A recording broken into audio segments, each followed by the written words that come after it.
semangat pagi, salam sehat selalu dari saya. Kembali lagi dengan saya, Afrizal. Tetap jaga protokol kesehatan dimanapun kalian berada.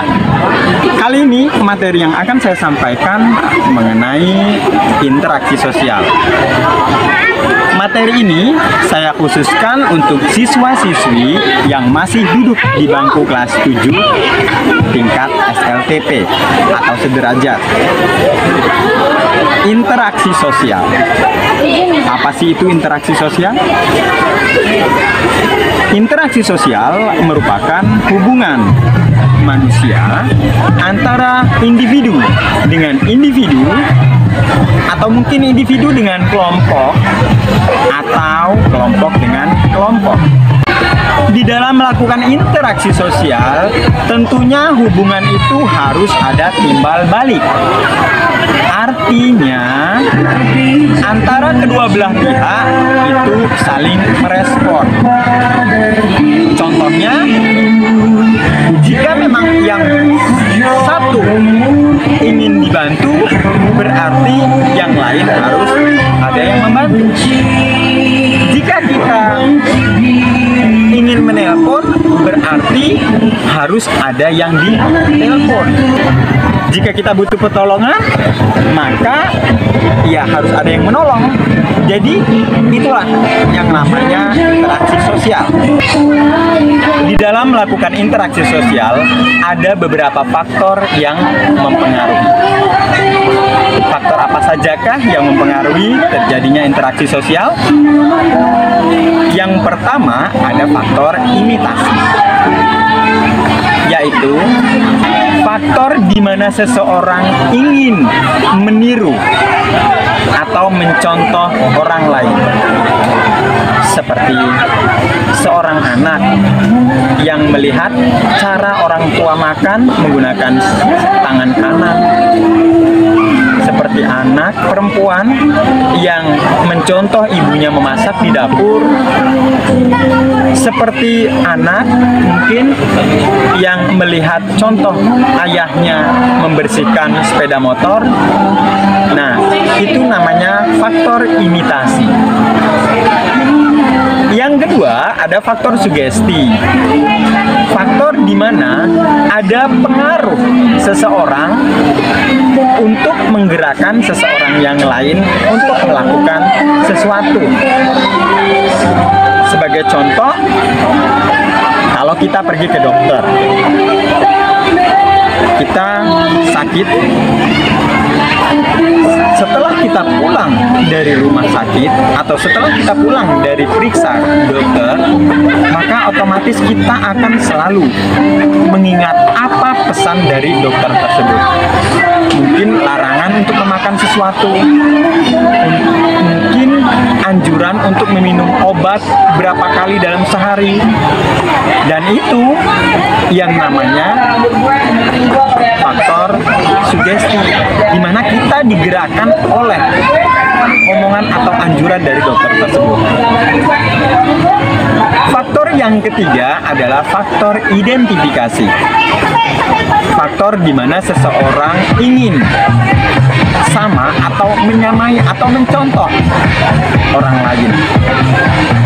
Mungkin kalau kalian suka olahraga sepak bola, melihat cara dari bermain sepak bolanya Ronaldo, sehingga kalian ingin menirukan gaya daripada bersepak bola dari Ronaldo. Itu namanya faktor identifikasi. Atau mungkin gaya rambut seseorang, gaya rambut artis yang kalian contoh, itu merupakan faktor identifikasi. Faktor yang keempat adalah simpati. Simpati merupakan kemampuan seseorang untuk merasakan sesuatu yang dirasakan oleh orang lain. Seperti contoh, teman kalian ada yang orang tuanya meninggal. Teman kalian merasa sedih, dan kalian pun ikut merasa sedih.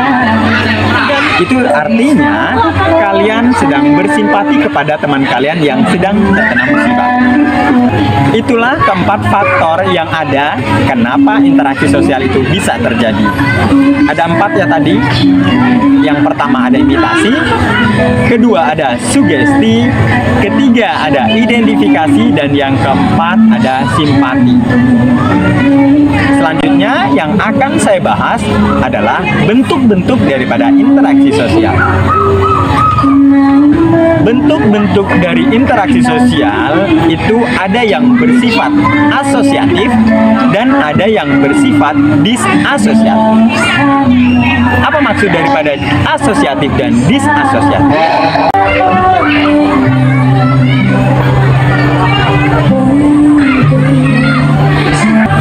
Kita akan bahas satu persatu daripada bentuk daripada proses asosiatif dan disasosiatif itu. Yang pertama kita bahas dulu yang asosiatif. Bentuk interaksi sosial yang masuk dalam kategori asosiatif diantaranya ada kerjasama, yang kedua ada akomodasi, yang ketiga ada asimilasi. Kita bahas. Yang pertama ada kerjasama. Kerjasama di sini maksudnya sebagai suatu usaha, tapi usahanya bersama antara orang perorangan atau sekelompok manusia dengan perorangan untuk mencapai satu atau beberapa tujuan bersama. Bentuk kerjasama ini dalam masyarakat Indonesia dikenal dengan istilah gotong royong. Kalian paham kan yang namanya gotong royong? Apalagi jika kalian tinggal di daerah pedesaan, karena jenis gotong royong itu banyak sekali dan sering dilakukan oleh masyarakat desa. Yang kedua ada akomodasi. Akomodasi merupakan suatu cara untuk menyelesaikan pertentangan tanpa menghancurkan pihak lawan, sehingga lawan tidak kehilangan pribadinya. Contoh dari akomodasi ada proses pemecatan karyawan yang tidak sepihak, penyelesaian sengketa melalui mediasi atau pihak ketiga, dan sebagainya. Yang ketiga ada asimilasi. Asimilasi merupakan cara-cara bersikap atau bertingkah laku dalam menghadapi perbedaan untuk mencapai kesatuan dalam pikiran dan tindakan. Proses asimilasi dapat dengan mudah terjadi melalui beberapa cara, antara lain dengan sikap toleransi, sikap saling menghargai orang lain dan kebudayaannya.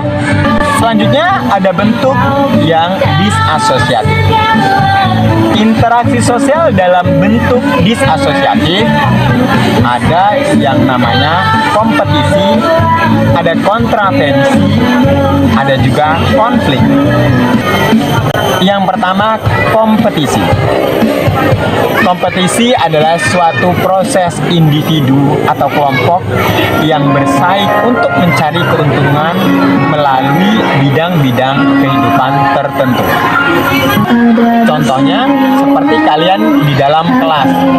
Walaupun kalian berkawan atau berteman, tapi kalian melakukan kompetisi dalam belajar. Berkompetisi menjadi siswa yang mendapat peringkat 1, 2, atau 3. Atau mungkin di luar ada orang-orang atau masyarakat yang bersaing menjadi seorang lurah atau menjadi seorang anggota dewan, menjadi bupati, gubernur, presiden, dan lain sebagainya. Itu contoh daripada kompetisi. Yang kedua, atau jenis yang kedua adalah kontravensi. Kontravensi adalah sikap mental yang tersembunyi terhadap orang lain atau terhadap unsur-unsur kebudayaan suatu golongan tertentu.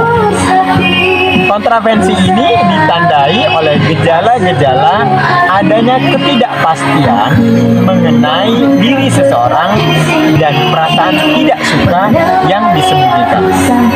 Kebencian ataupun keraguan terhadap kepribadian seseorang itu juga termasuk dalam kontravensi. Contohnya, OSIS di sekolah kamu punya rencana tertentu, tapi kelasmu tidak setuju. Tapi walaupun kelasmu tidak setuju, kalian tidak mengungkapkannya, sehingga hanya berkembang rasa tidak suka atau benci saja, namun masih disembunyikan. Bentuk disasosiatif yang ketiga yaitu konflik.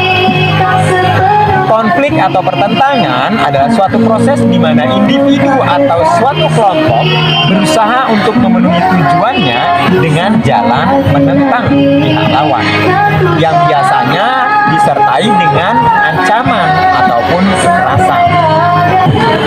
Konflik terjadi bila kedua belah pihak itu punya rencana saling menggagalkan tujuannya masing-masing. Pertentangan ini diakibatkan atau disebabkan oleh perbedaan-perbedaan yang muncul pada masing-masing kedua belah pihak.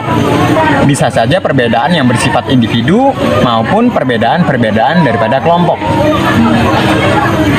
Jenis konflik atau pertentangan ini juga bermacam-macam. Ada yang memang konfliknya hanya bersifat pribadi, mungkin mengenai sengketa batas tanah, rumah, itu juga merupakan konflik. Atau mungkin konflik yang terjadi antara suatu kelompok dengan kelompok yang lain. Seperti contoh, sekolah kalian itu punya konflik dengan sekolah yang lain. Dan sekolah kalian itu siswanya ya mengajak tawuran karena konflik yang terjadi antara sekolah kalian dengan sekolah lainnya tadi. Demikianlah penjelasan mengenai interaksi sosial. Ingat, kodrat daripada manusia sebagai makhluk sosial tentunya dia akan melakukan interaksi. Tanpa interaksi sosial, manusia tidak akan bisa melakukan kehidupannya dengan baik. Semoga video ini bermanfaat. Saya akhiri sampai di sini. Minta maaf kalau ada kesalahan kata. Wassalamualaikum warahmatullahi wabarakatuh. Salam sehat selalu.